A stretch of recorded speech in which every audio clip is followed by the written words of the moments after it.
Assalamualaikum warahmatullahi wabarakatuh. Syukur alhamdulillah kita ucapkan kepada Allah dan bersalawat kita kepada Nabi Muhammad SAW.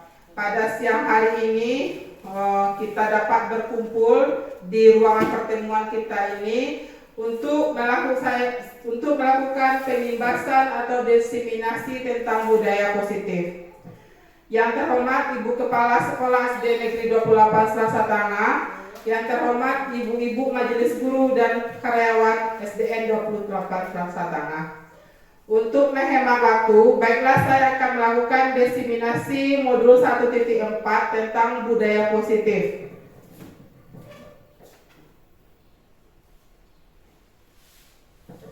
Selamat datang untuk guru hebat SDN Negeri 28 Selasa Tengah.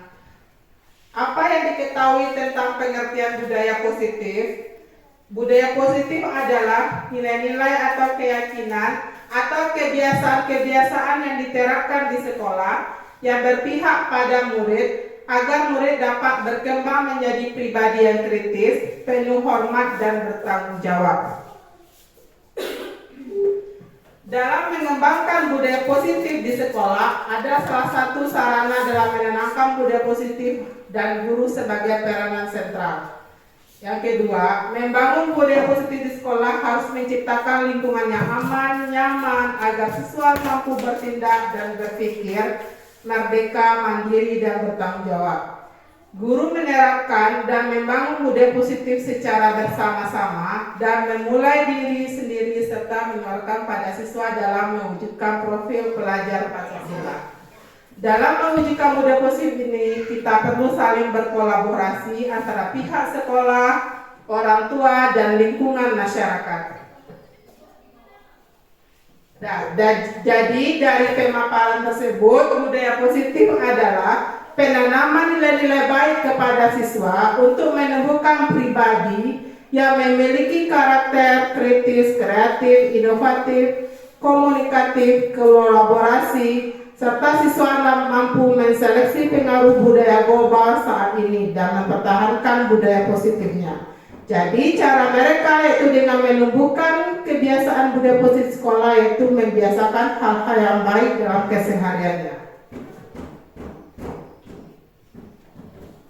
Konsep utama dari modul budaya positif ini yang pertama yaitu perubahan paradigma belajar, yang kedua disiplin positif, yang ketiga kebutuhan dasar manusia, yang keempat motivasi perilaku manusia, yang kelima posisi kontrol atau restitusi, yang keenam keyakinan kelas, dan yang ketujuh segitiga restitusi.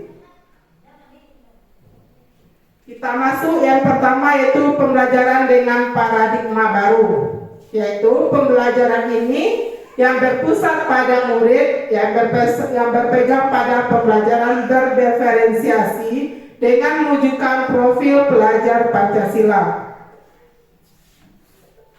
Dan seperti ini pembelajaran diferensiasi itu yaitu pembelajaran yang mengakomodir kebutuhan belajar siswa dengan karakteristik setiap siswa yang berbeda. Mereka tidak bisa diperlakukan sama. Bagaimanakah pembelajaran berdiferensiasi di kelas? Yang pertama, di kelas guru memberikan kegiatan yang memiliki informasi, ide, sehingga mereka mendemonstrasikan apa yang mereka pelajari.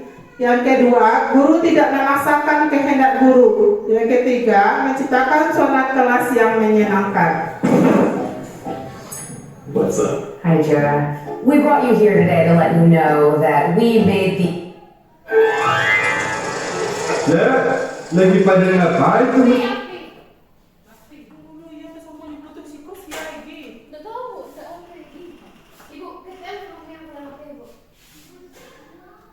Nika.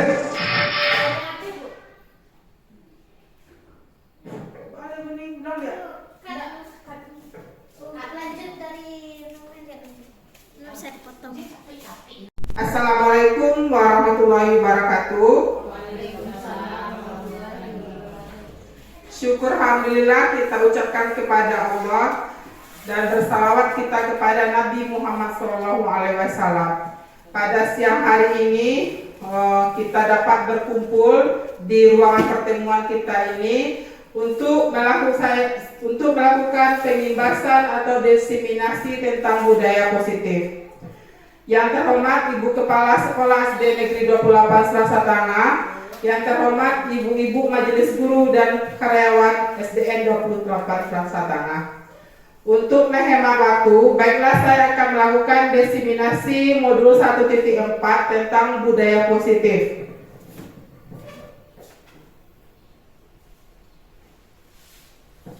Selamat datang untuk guru hebat SDN Negeri 28 Selasa Tengah. Apa yang diketahui tentang pengertian budaya positif? Budaya positif adalah nilai-nilai atau keyakinan atau kebiasaan-kebiasaan yang diterapkan di sekolah yang berpihak pada murid agar murid dapat berkembang menjadi pribadi yang kritis, penuh hormat dan bertanggung jawab. Dalam mengembangkan budaya positif di sekolah, ada salah satu sarana dalam menanamkan budaya positif dan guru sebagai peranan sentral. Yang kedua, membangun budaya positif di sekolah harus menciptakan lingkungan yang aman, nyaman, agar siswa mampu bertindak dan berpikir merdeka, mandiri, dan bertanggung jawab. Guru menerapkan dan membangun budaya positif secara bersama-sama dan memulai diri sendiri serta menerapkan pada siswa dalam mewujudkan profil pelajar Pancasila. Dalam mewujudkan budaya positif ini, kita perlu saling berkolaborasi antara pihak sekolah, orang tua, dan lingkungan masyarakat. Jadi dari pemaparan tersebut, budaya positif adalah penanaman nilai-nilai baik kepada siswa untuk menemukan pribadi yang memiliki karakter kritis, kreatif, inovatif, komunikatif, kolaborasi, serta siswa mampu menseleksi pengaruh budaya global saat ini dan mempertahankan budaya positifnya. Jadi cara mereka yaitu dengan menumbuhkan kebiasaan budaya positif sekolah, yaitu membiasakan hal-hal yang baik dalam kesehariannya. Konsep utama dari modul budaya positif ini yang pertama yaitu perubahan paradigma belajar, yang kedua disiplin positif, yang ketiga kebutuhan dasar manusia, yang keempat motivasi perilaku manusia, yang kelima posisi kontrol atau restitusi, yang keenam keyakinan kelas, dan yang ketujuh segitiga restitusi. Kita masuk yang pertama yaitu pembelajaran dengan paradigma baru, yaitu pembelajaran ini yang berpusat pada murid yang berpegang pada pembelajaran berdiferensiasi dengan mewujudkan profil pelajar Pancasila. Dan seperti ini pembelajaran diferensiasi itu yaitu pembelajaran yang mengakomodir kebutuhan belajar siswa dengan karakteristik setiap siswa yang berbeda. Mereka tidak bisa diperlakukan sama. Bagaimanakah pembelajaran berdiferensiasi di kelas? Yang pertama, di kelas guru memberikan kegiatan yang memiliki informasi, ide, sehingga mereka mendemonstrasikan apa yang mereka pelajari. Yang kedua, guru tidak memaksakan kehendak guru. Yang ketiga, menciptakan suasana kelas yang menyenangkan. Ibu-ibu, yang kedua itu nilai positif melahirkan nilai kebajikan. Nilai positif pelajar, nilai-nilai profil pelajar Pancasila. Yang pertama beriman dan bertakwa. Terus yang kedua berkebinekaan global. Yang ketiga bergotong royong. Yang keempat mandiri. Yang kelima bernalar kritis. Dan yang keenam kreatif. Terus kita masuk yang selanjutnya tentang disiplin positif. Disiplin positif merupakan suatu cara penerapan disiplin tanpa kekerasan atau ancaman yang dalam praktiknya melibatkan komunikasi tentang perilaku yang efektif antara guru dan murid. Dalam menerapkan disiplin positif ini, Murid diajarkan untuk memahami konsekuensi dari perilaku mereka. Selain itu, disiplin positif menjadikan murid bertanggung jawab dan rasa hormat dalam berinteraksi dengan lingkungannya. Jadi, disiplin positif merupakan salah satu cara penerapan disiplin yang bertujuan untuk menumbuhkan kesadaran serta memberdayakan murid untuk melakukan sesuatu tanpa ancaman dan hukuman. Nah, yang selanjutnya, kebutuhan dasar manusia itu dibagi atas 5. Ada kebutuhan bertahan hidup, ada yang kedua kasih sayang dan rasa diterima atau love and belonging, yang ketiga kebebasan atau freedom, yang keempat kesenangan atau fun, dan yang terakhir penguasaan atau power.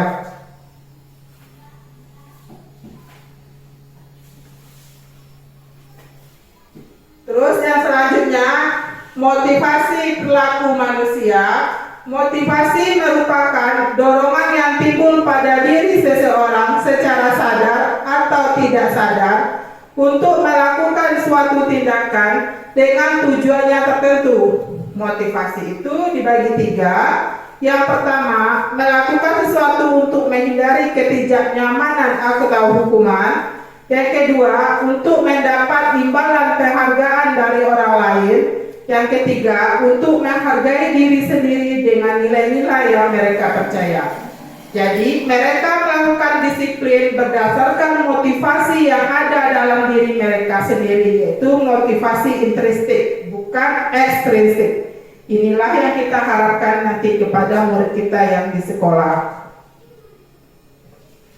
Konsep disiplin identitas gagal.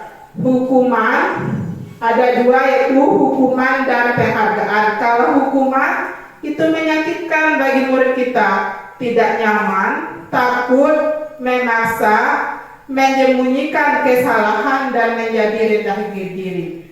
Sedangkan penghargaan itu tidak efektif, merusak hubungan atau penghargaannya mematikan kreativitas, hukum dengan sistem parentingan, serta merampas hak untuk menghargai dirinya sendiri.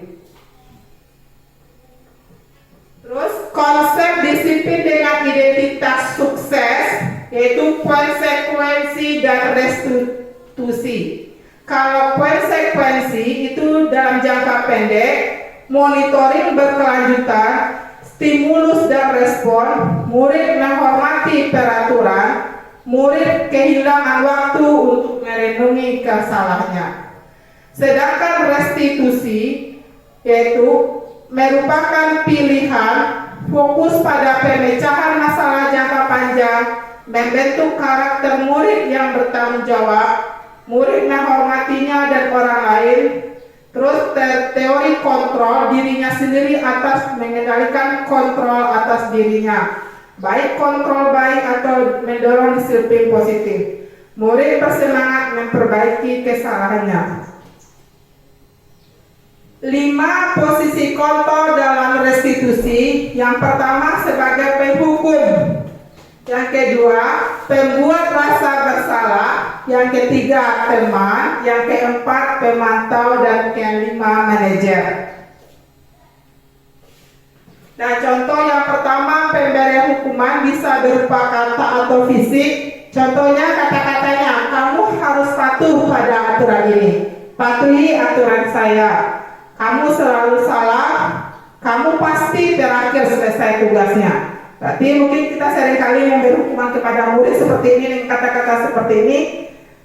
Ini termasuk guru dalam posisi kontrol pemberi hukuman. Terus kalau pembuat rasa bersalah, contohnya bapak kecewa sekali dengan kamu atau ibu kecewa sekali dengan kamu. Coba kamu renungkan kalau orang tua kamu tahu bagaimana perasaannya. Berarti ini guru sebagai pembuat rasa bersalah. Terus yang ketiga, posisi kontrol teman. Di sini memiliki dampak positif dan negatifnya. Kalau dampak positifnya yaitu hubungan baik antara guru dan siswa. Sedangkan dampak negatifnya, jika suatu saat guru tidak membantu siswa, maka siswa akan merasa sangat kecewa dan siswa akan membutuhkan guru tersebut. Contoh kata-kata dalam posisi teman, ayo bantulah demi bapak atau demi ibu. Ayo kamu harus ingat bantuan ibu. Bagaimana sih kamu?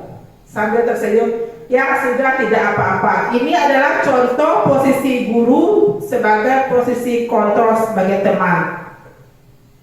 Terus yang keempat sebagai pemantau, yaitu mengawasi, pada posisi ini mengawasi aturan dan konsekuensi untuk siswa. Contoh pertanyaannya, peraturannya apa?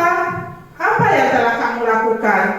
Kamu tahu apa konsekuensinya? Biasanya ada berbicara seperti ini, suaranya datar, bahasa tubuh guru formal. Dalam posisi ini siswa memahami konsekuensi yang akan diterima apabila melanggar aturan. Guru dalam menghadapi siswa tidak menunjukkan emosi yang berlebihan. Nah, yang terakhir, posisi kontrol manajer. Posisi kontrol manajer yaitu berbuat sesuatu bersama murid, mempersilahkan murid bertanggung jawab atas perilakunya, mendukung mereka dalam menemukan solusi dari masalahnya. Contoh kata-kata pertanyaannya, apa yang kita yakini? Apakah kamu bersedia memperbaikinya? Apakah yang kamu lakukan untuk perbaiki kesalahannya? Nah, pada posisi ini kita tidak mengatur perilaku siswa, tapi membimbing mereka untuk mengatur dirinya sendiri, menyadari sendiri kesalahannya menyadari sendiri kesalahan yang mereka lakukan tanpa menyalahkan. Jadi di antara 5 posisi kontrol restitusi, yaitu posisi sebagai manajer inilah yang paling baik yang harus nantinya kita laksanakan sebagai guru. Nah, contoh penerapan 5 posisi kontrol seperti kasus yang sudah saya buat.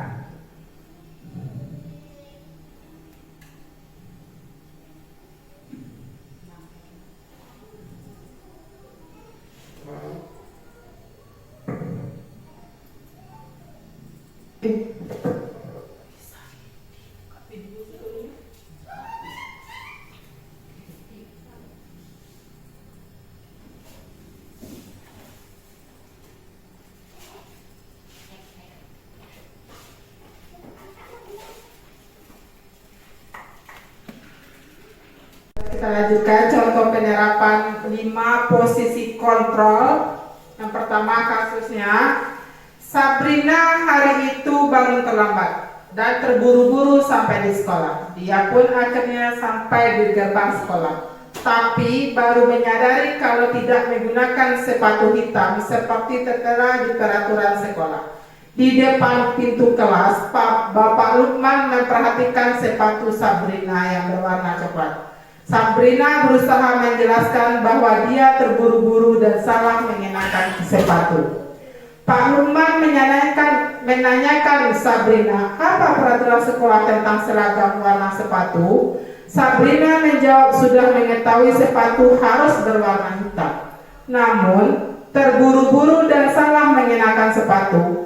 Selain tidak mungkin kembali pulang karena rumahnya jauh sekali, Pak Lukman tetap bersikeras pada peraturan yang berlaku dan mengatakan, ya sudah, kamu sudah melanggar peraturan sekolah. Kamu salah, sudah terlambat, salah pula warna sepatunya.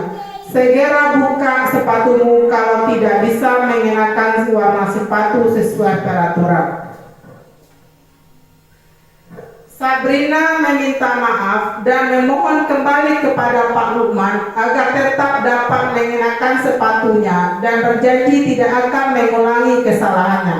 Namun Pak Lukman tidak mau tahu. Tidak, kamu telah melanggar peraturan sekolah. Kalau tidak sanggup, ambil sepatumu di rumah atau diantarkan sepatu ke sekolah. Ya sudah, kamu tidak bersepatu saja seharian di sekolah. Sekarang copot sepatumu dan silakan belajar tanpa sepatu seharian. Sabrina pun dengan berat hati mencopot sepatunya dan memberikannya kepada Pak Lukman. Seharian dia tidak berani berkeliling sekolah karena malu dan lebih banyak berdiam diri di kelas tanpa alas sepatu. Dalam kasus ini, sikap posisi apa yang diambil oleh Bapak Lukman? Jelaskan apakah indikatornya. Bila Pak Lukman mengambil posisi sebagai manajer, apa yang akan dikatakannya?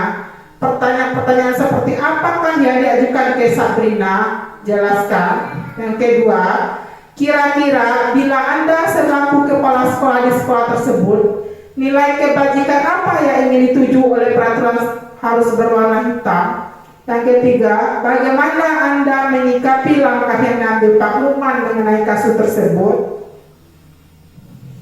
Dan berdasarkan contoh tadi, mungkin ibu-ibu tahu posisi apa yang diambil Bapak Lukman sebagai penghukum.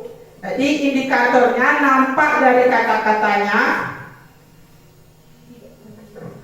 ya kamu telah melanggar peraturan sekolah karena sudah terlambat pula dan salah pula warna sepatunya. Jadi guru di sini di kasus ini yaitu sebagai penghukum.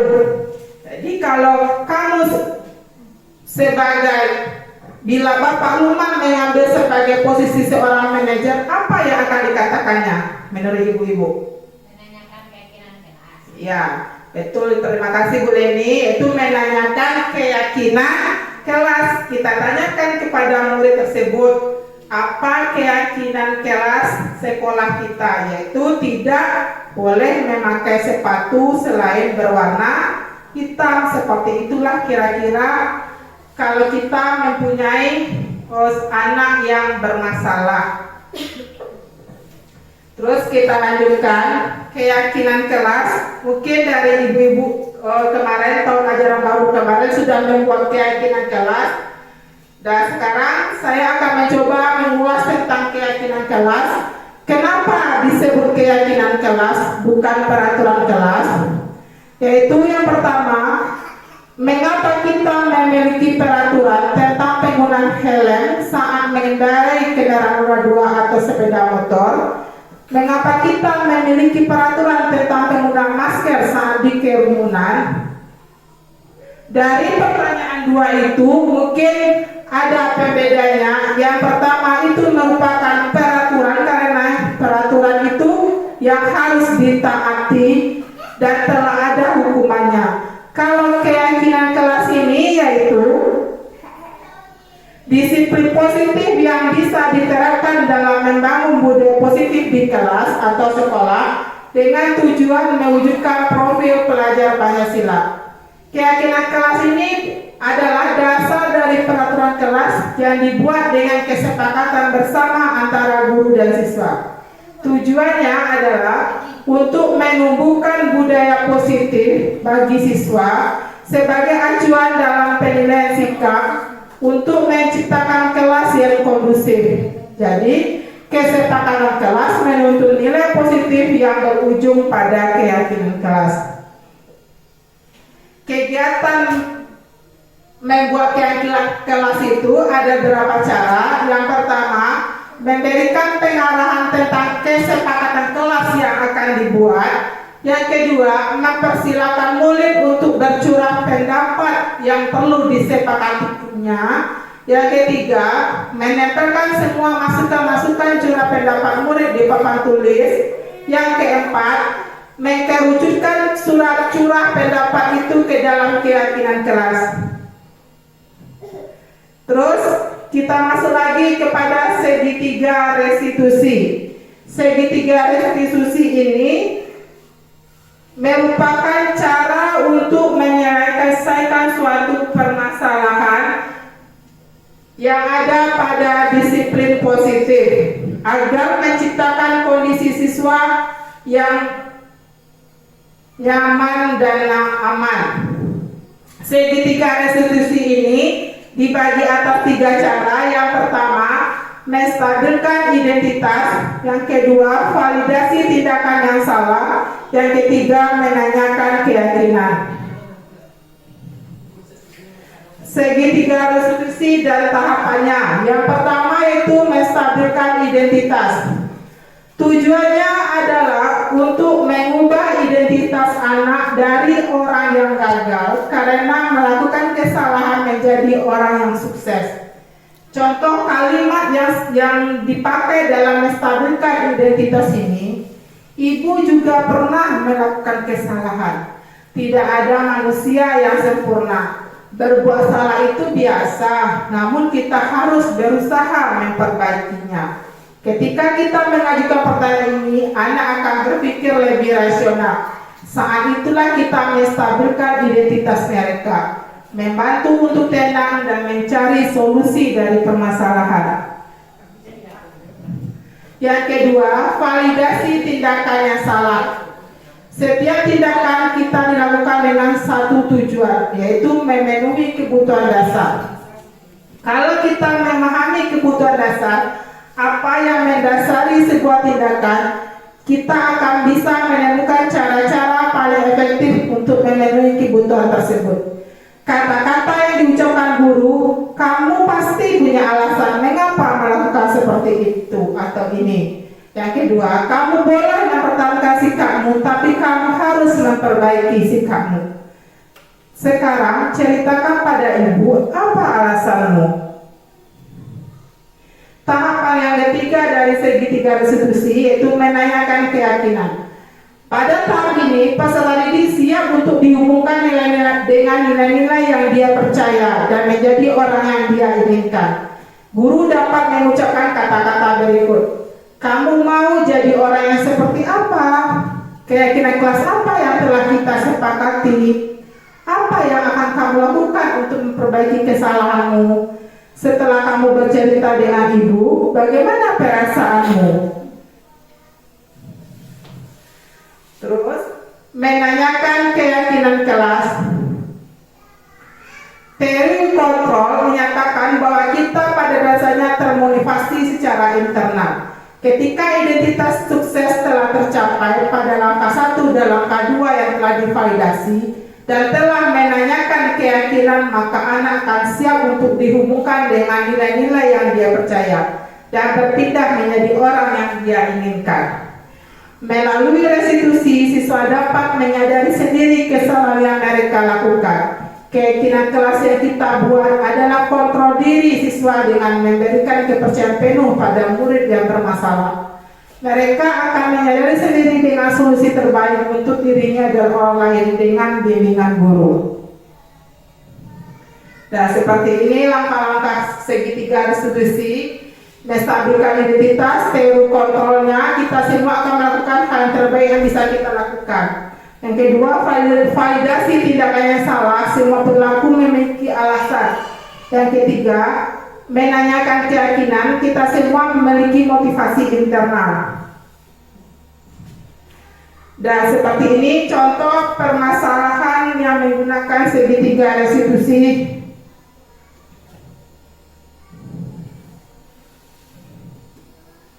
Dan mungkin itu paparan mengenai budaya positif.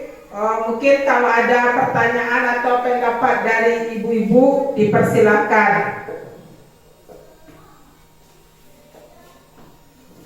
Tanya Bu. Ya silakan Bu Leni. Begini. Terima kasih.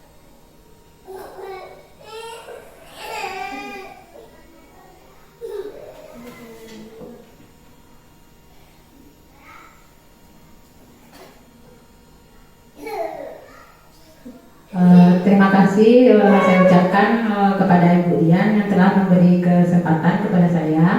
Yang ingin saya tanyakan di sini, kan di dalam kelas tuh ada anak-anak yang ada yang caper gitu istilahnya sekarang. Terus ada anak yang usil dia sama temannya. Terus ada juga anak itu yang makan aja kerjanya. Bu, belum mau keluar main dia sudah, Bu, bersih Bu, beli makanan Bu. Yang ingin saya tanyakan di sini, bagaimana caranya itu, kemudian adakah apa namanya kebutuhan dia yang belum terpenuhi seperti itu, kemudian. Terima kasih atas waktunya.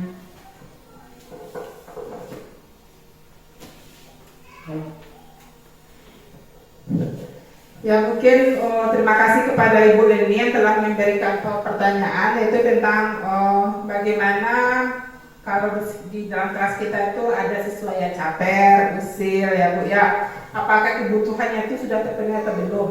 Ya kita lihat lagi Bu, kebutuhan dasar manusia itu kan ada 5. Yang pertama itu ada bertahan hidup, kasih sayang dan rasa diterima.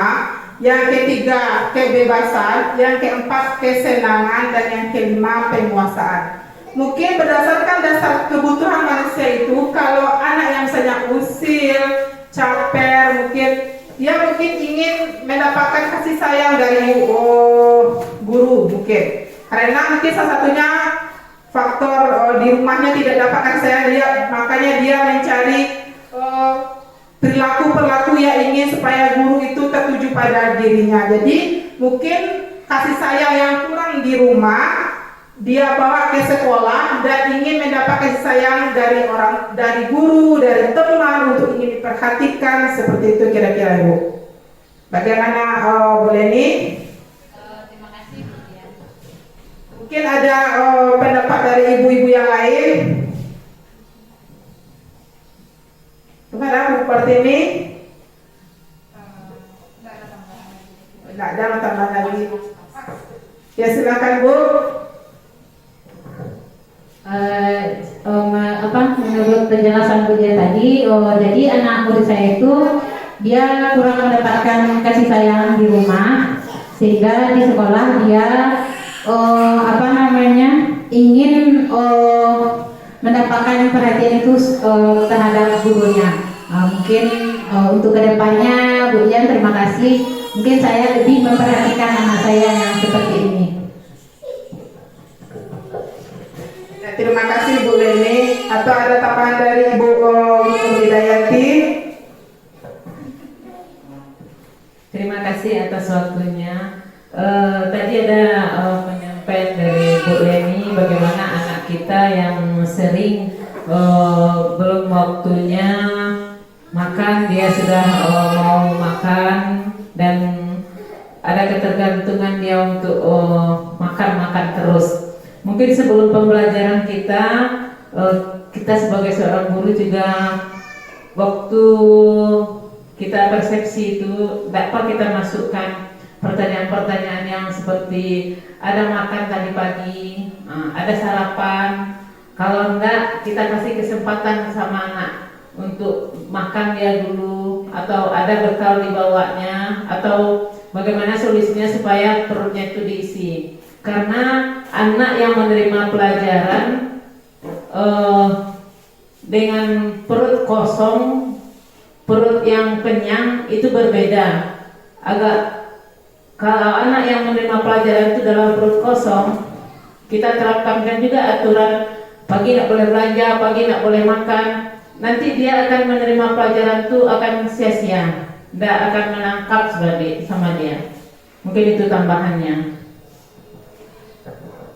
Ya, terima kasih kepada Ibu Nurmendati. Jadi Bu Leni, mungkin tambahan dari Bu Yanti tadi, yaitu kita bertanya kepada anak sebelum memulai pelajaran, apakah dia sudah ada sarapan pagi atau belum. Kalau belum, kita persilahkan anak untuk dulu sarapan. Karena ya benar pula dikatakan Bu Yanti, kita saja sebagai guru kalau perut kita kosong pasti kita tidak fokus ya Bu ya. Apalagi anak, dia anak kecil mungkin udah kesakitan nanti menahan ya, karena dia malas makan di rumah. Mungkin itu salah satu jawabannya ya Bu Leni. Mungkin ada pertanyaan lain lagi, silakan ibu-ibu. Dari Ibu Egi mungkin ada yang mau ditanya. Bagaimana Bu Egi? Bu Yul? Ya silakan Bu Yanti. Di sini kami akan menanyakan kepada Ibu calon CGP. Tadi guru mungkin lebih diprioritaskan sebagai manajer. Sebagai manajer ini kami belum bisa menganalisa bagaimana maksudnya sebagai manajer. Ya, terima kasih Bu Yanti, bagus sekali pertanyaan dari Ibu. Dan sekarang dalam kita misalnya menyelesaikan suatu anak yang bermasalah, kita memakai 5 posisi kontrol. Yaitu tadi ada sebagai penghukum, pembuat rasa bersalah, teman, dan posisi manajer. Nah, kenapa dibilang posisi manajer ini posisi yang paling efektif? Karena di sini guru berbuat sesuatu bersama murid, mempersilahkan murid mempertanggungjawabkan perilakunya, mendukung mereka dalam menemukan solusi dari masalahnya. Pada posisi ini, guru memiliki keterampilan posisi teman dan pemantau. Contohnya, kata-kata yang kita tanyakan kepada anak bermasalah, apa yang kamu lakukan? Apa yang kamu lakukan untuk memperbaiki kesalahanmu? Apakah kamu bersedia memperbaikinya? Apa yang kita yakini? Dalam posisi ini kita tidak mengatur perilaku siswa, tapi membimbing mereka untuk mengatur dirinya sendiri, menyadari sendiri kesalahan yang mereka lakukan tanpa menyalahkan. Jadi misalnya seperti ini Bu, ada anak yang bermasalah, bukan kita langsung marahi atau kita judge kayak gitu. Jadi kita tanya dulu, apa yang mereka lakukan. Keluar dari jawaban anak itu nanti, misalnya dia terlambat ke sekolah, kita tanya, nanti temui ibu ya di ruangan kantor. Misalnya Ilham tahu kan kenapa ibu disuruh panggil ke sini? Tahu Bu, kenapa? Karena tadi saya terlambat Bu. Ibu tidak akan menghukum, tapi ibu ingin menanyakan alasan kenapa Ilham terlambat pagi ini. Karena orang tua saya sakit misalnya. Ya tetap sikap Ilham yang merawat orang tuanya, memberikan obat sakit, itulah kita membuat anak itu tidak merasa bersalah dari tindakannya itu. Itu yang dikatakan dengan posisi kontrol manajer, seperti itu Bu Yanti. Mungkin ada tambahan dari teman-teman yang lain atau ada tambahan dari Bu Leni? Mungkin di sini posisi manajer ini, jadi anak kita itu yang bersalah, dia sendiri tahu apa kesalahannya, dia sendiri nanti yang akan menyelesaikan masalahnya itu. Bagaimana dia cara menyelesaikannya? Misalnya tadi seperti kata Bu Dian, dia terlambat pulang sekolah. Kenapa dia terlambat? Karena ibunya sakit. Mungkin dia ibunya ini sakit, dia mungkin tidak ada yang membangunkan dia pagi hari. Nah, jadi itu inti masalahnya bagi dia. Nah, dia tahu bagaimana dia cara memperbaiki kesalahannya itu. Nanti kita tanyakan lagi sama anak itu.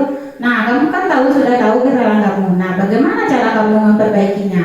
Nah, mungkin dia mendapatkan ide, Bu, mungkin bisa awak pasang alarm biar pewak Bu jam segitu. Sehingga awak nak terlambat Bu. Soalnya kan ibu awak sakit, jadi tidak tahu mungkin menjaga awak Bu. Mungkin seperti itu Bu Dian. Ya, bagaimana Bu Yanti? Sudah paham? Atau masih ada pendapat dari ibu-ibu yang lain? Cukup? Masih ada pertanyaan dari ibu-ibu yang lain?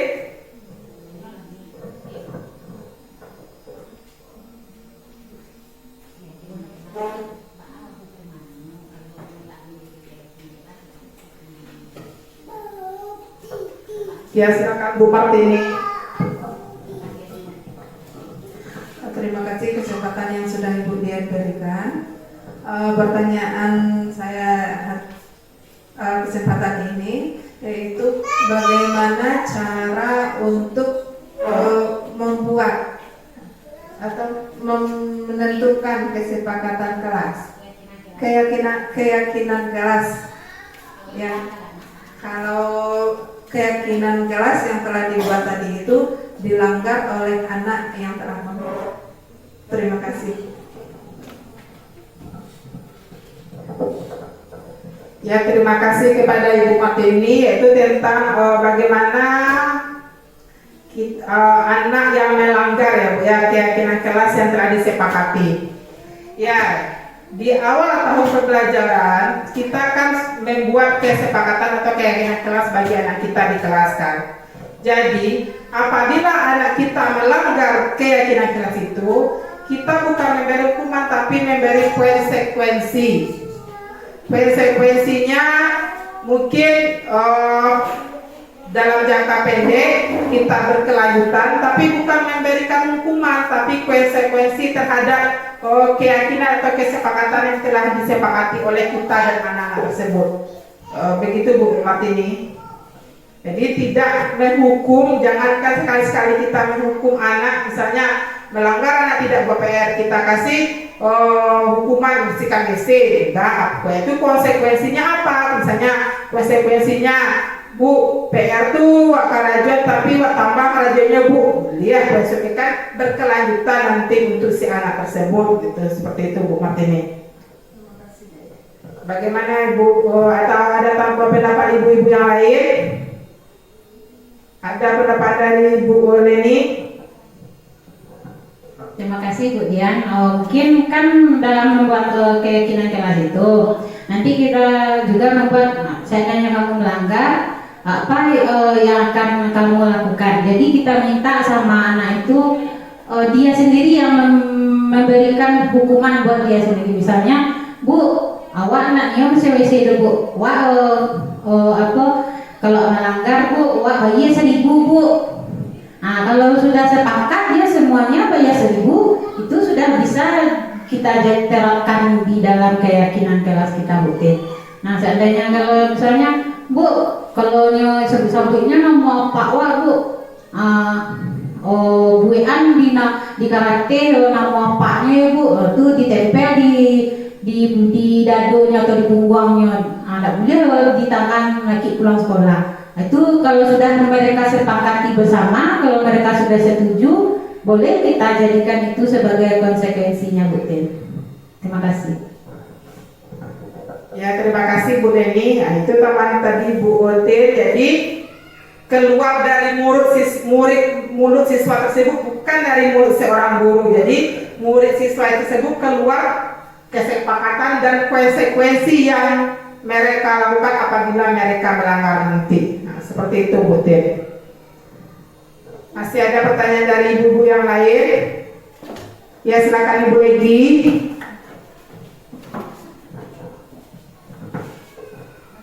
Baik, terima kasih kesempatannya Bu Dian. Yang ingin saya tanyakan, apabila ada salah satu siswa melakukan pelanggaran atau melanggar keyakinan kelas, sudah ditentukan hukumannya, sudah dijalankan, tapi hari berikutnya mengulang kembali, solusinya apa? Apa memberikan hukuman yang lain atau bagaimana? Terima kasih.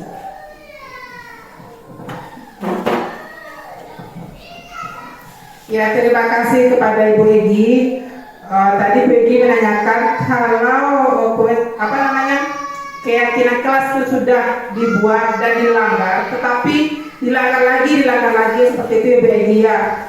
Mungkin salah satu caranya yaitu kita melakukan monitoring berkelanjutan kepada si anak itu, memberi misalnya kalau dilanggar apa nanti konsekuensinya. Mungkin tadi kata Bu Leni melanggar dia uang 1.000 misalnya, mungkin bertambah uang 2.000, uang 3.000, semakin banyak uang yang keluarnya mungkin anak itu akan bingung sendiri, banyak PT kalau di melanggar itu. Mungkin seperti itu salah satunya Bu Egi. Atau mungkin kita dipanggil anak itu dengan menyelesaikan segitiga restitusi tadi Bu Egi. Kita panggil anak itu, kita tanya face to face anak itu, bagaimana, kenapa kamu sering seperti itu, kenapa kamu sering melanggar. Kita tanya kepada dari anak itu. Nah, kalau kamu melanggar apa konsekuensinya? Anak itu keluar sendiri jawabannya. Nah, kalau gitu deal kan kesempatan kita itu kalau kamu langgar lagi itu keluar dari mulut kamu lah apa tahu hukuman konsekuensi tadi. Ya Bu, Ibu akan melihat monitoring kamu 1 minggu ke depan seperti itu Bu Egi. Atau ada yang lain pendapat yang lain? Bisa juga Bu Egi, kita ini juga kita dipantau juga dia di rumah. Kita kerjasama dengan orang tuanya. Bagaimana ini anak ibu sudah kita panggil orang tuanya, kan sudah 3 kali melanggar kesepakatan kelas. Kita panggil orang tuanya, kita pantau juga dia di rumah. Mungkin kadang-kadang seperti kata Bu Dian tadi, kebutuhan manusia itu kan ada 5. Mungkin dia tidak terpenuhi kebutuhannya itu, makanya dia mengganggu di dalam lokal lagi. Jadi kita bisa kita kontrol juga anak ini dengan bekerja sama dengan orang tuanya. Ya, terima kasih Bu Eni. Bagaimana Bu Egi? Sudah cukup. Gimana ibu-ibu yang lain ada pertanyaan dan pendapat?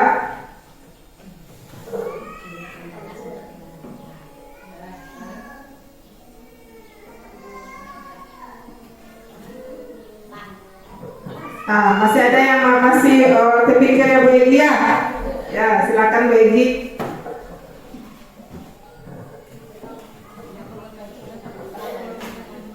Kira-kira Bu untuk kelas rendah kan penalarannya kan masih kurang. Nah, untuk keyakinan kelas itu cara memutuskannya bagaimana?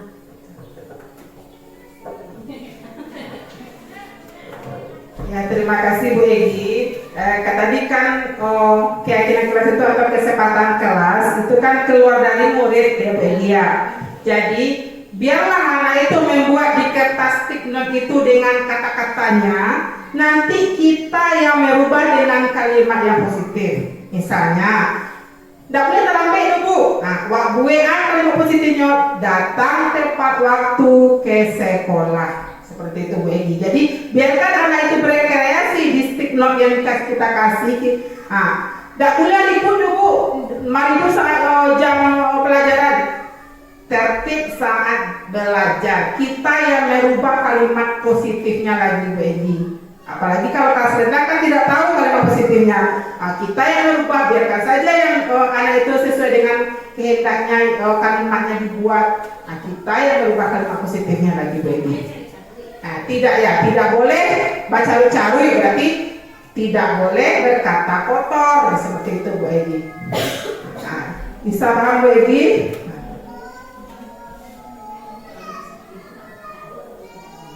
Ya, berarti misalnya tidak berkata baik, seperti itu Bu. Mungkin ada pertanyaan dari ibu-ibu yang lain?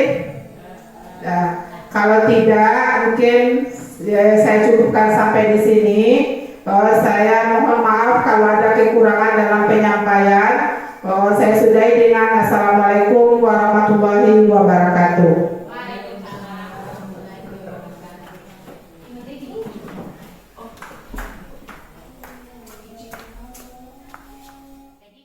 Halo, Assalamualaikum warahmatullahi wabarakatuh. Perkenalkan, nama saya Gus Paleni Putri. Saya mengajar di kelas 5 SD Negeri 28 Salasa Tangah. Setelah Bu Dian memberikan pengimbasan tadi tentang materinya disiplin positif, saya sangat merasakan bahwa selama ini ada kekeliruan di dalam diri saya mengenai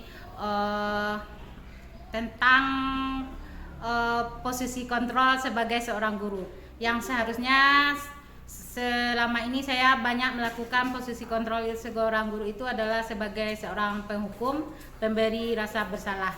Nah, setelah mendapatkan materi dari Bu Dian tadi, saya merasakan bahwa sebaiknya yang saya lakukan adalah sebagai seorang manajer. Jadi anak-anak mendapatkan kebebasan mereka di dalam berpikir, di dalam menyelesaikan masalah mereka sendiri. Terima kasih Bu Dian atas materinya. Assalamualaikum warahmatullahi wabarakatuh. Halo, saya Indah Igi Pratiwi, guru kelas 3 SD Negeri 28 Salasa Tangah. Dari pemaparan yang disampaikan Bu Dian tadi, saya jadi paham bagaimana cara mengambil kesepakatan kelas, cara membuat kesepakatan kelas, cara menentukan hukuman atau konsekuensi untuk sebuah kasus atau sebuah kesalahan yang dilakukan oleh anak-anak. Terima kasih pemaparannya Bu Dian. Terima kasih, dadah.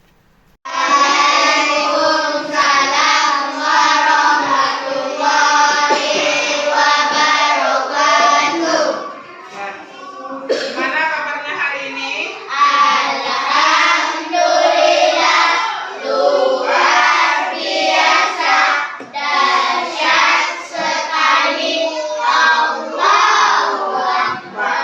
Nah, bagaimana pagi ini ada anak ibu sehat? Sehat? Nah, siapa yang tidak hadir hari ini? Moreno. Kemana Moreno? Siapa masuk?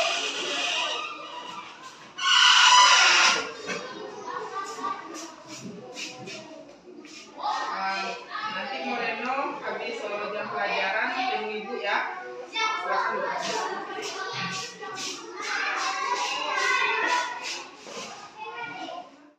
Moreno, kamu tahu enggak kenapa kamu dipanggil ke dalam ruangan ini sama ibu? Saya tahu Bu, karena saya terlambat di jam pelajaran Bu. Ya, akhir-akhir ini ibu perhatikan kamu terlambat di jam pelajaran, jam pertama dan pelajaran. Jadi ibu ingin tahu apa alasan kamu terlambat. Ibu hanya fokus pada alasan kamu terlambat. Bu, karena beberapa minggu lalu orang tua saya pergi ke luar kota menjenguk nenek yang sedang sakit. Lalu saya harus menyiapkan perlengkapan adik yang masih SD serta membujuk adik dan itu membutuhkan waktu lama, jadi saya agak terlambat ke sekolah. Masya Allah, hebat sekali kamu nak. Tapi setiap orang pasti mempunyai kesalahan dia. Tapi kita ibu sama Moreno akan berusaha mencari solusi dari kesalahan Moreno tersebut. Tanggung jawab sekali kamu membantu adik kamu menyiapkan keperluannya untuk sekolah. Tapi kamu harus ingat, tidak boleh terlambat di jam pelajaran pertama. Bagaimana solusi sebaiknya supaya kamu tidak terlambat sekolah nak? Saya harus menyiapkan perlengkapan adik lebih malam agar paginya tidak terburu-buru dan bangun harus lebih subuh. Yaitu solusi yang bagus sekali Moreno. Tambah satu lagi, Moreno harus memasang alarm jam yang agak keras supaya Moreno bisa terbang lagi. Terima kasih atas sarannya Bu, saya akan berusaha agar tidak terlambat lagi. Nah, ibu hargai keputusan kamu. Mudah-mudahan kedepannya kamu tidak terlambat lagi ya nak ya. Bu, terima kasih sekali lagi, terima kasih atas sarannya Bu.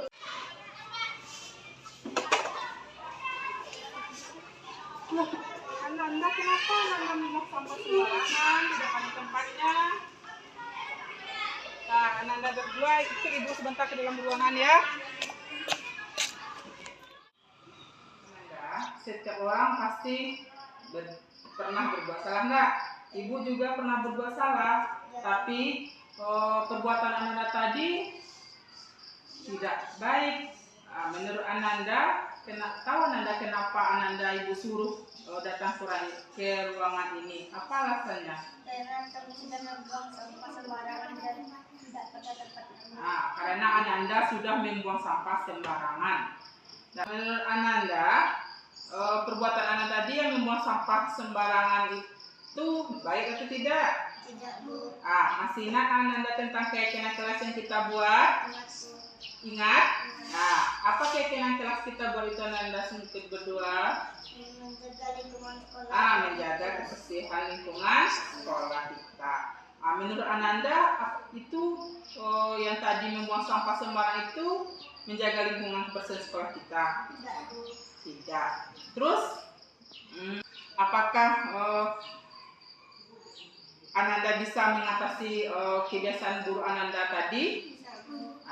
Jadi bagaimana solusi Ananda berdua supaya memperbaiki kesalahan Anda tadi? Kami akan membuang sampah pada tempatnya lagi.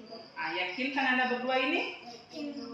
Baiklah, Ibu hargai komitmen dan tanggung jawab kamu supaya tidak membuang sampah lagi sembarangan ya.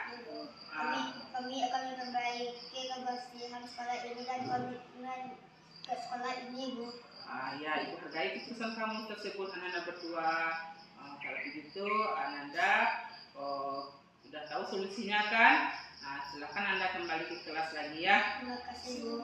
Sama-sama. Tiga, restitusi di sekolah harus dilakukan oleh ibu guru karena kami sebagai murid juga butuh untuk dimengerti, didengarkan, dan dihargai. Ketika kami melakukan kesalahan dan dimarahi tanpa mendengarkan alasan kita, kami dipercaya dan diarahkan berdiskusi untuk mencari solusi dan memperbaikinya. Kami yakin dapat memperbaikinya dan ibu guru juga kami harap membimbing kami dalam melakukan kesalahan. Ibu guru telah memberi arahan kepada kami karena kami telah membuang sampah sembarangan. Karena itu melanggar keyakinan kelas kita.